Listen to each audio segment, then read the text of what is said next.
But also more to the D&D fact is I think it's been fun. I want to play more in D&D, Yeah. and I think it's cool to have you see a renaissance of people. Like I think I forget the name of the group, like with Bensei and their D&D group that they're making recently. Sellsword game or not Sellsword game, but Sellsword Arts. They're doing like a martial arts kind of D&D. I can't think of Oh, the name. Oh, I have to look at it. I feel so bad. not But sure. I they're haven't a heard of great that group of one. martial artists. Oh, Yeah, I'll have to look at it and find it later. But they're a great group of martial artists, and they're starting to do a D&D game. oh, And I'm really? curious to see how that is. Yeah, yeah, and I think it's like that whole taking your swing at becoming a critical role, but more in the fact you don't do something to become famous. You No. hope that it gains traction, but you do something because you think it'd be fun, and your viewers want to see it, and you want to do it. So I'm That's the curious to whole see reason it. I'm doing this is just I like sitting down and talking to people. I mean, I'm a forever dungeon master until more recently, where my friend finally took over. But Mhm. I like talking with people. I like hanging out with people. Even more so in person. But with this, kind of you can sit down and talk with people and really get to know them, especially in a long form content when 3 to 5 seconds is most people's attention span on a social media platform. Yeah, and that's why I'm really gracious for you to like do podcasts, and I want to get back to doing more podcasts too, because people have honest interests, and sometimes they like listen to some background, understand things. Oh, it's actually their podcast is called Min Maxed, so we'll also look at I Min have heard of Maxed. that. I didn't know that they're all martial artists, though. Yeah, I believe they are all martial artists that actually do things. So it would be cool to see a D&D game played by people that actually fight, which is something I want to do in the future as well too. Yeah, Get some of my fighter friends. I'd watch that. That sounds even fun. Oh, It's thank a you. lot better than kind of the some.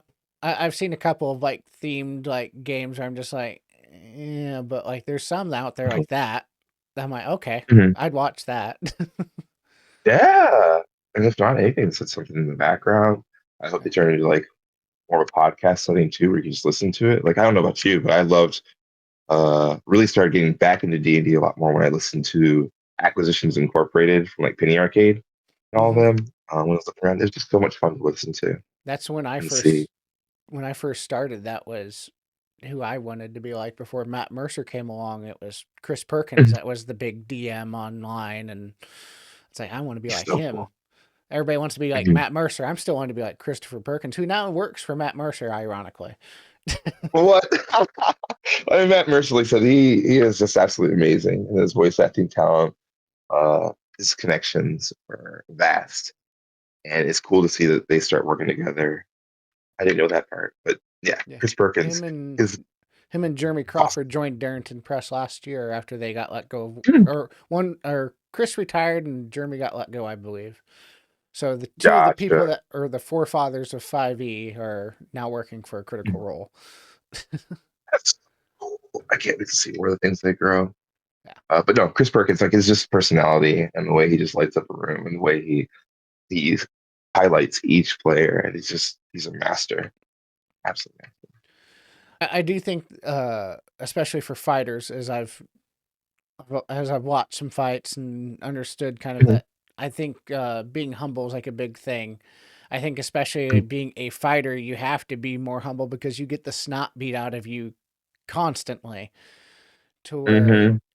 I'm getting beat up, I have to be better, or else I'm not gonna make it in this profession. If I'm, or you're gonna No, no, suffer an even worse thing like a concussion or an even worse injury.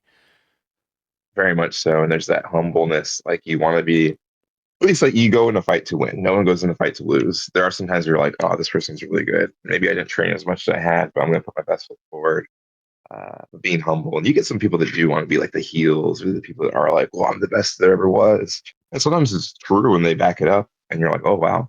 But for the most part, fighters and the people are some of the most humble and nice individuals because they know they can just get popped in the mouth.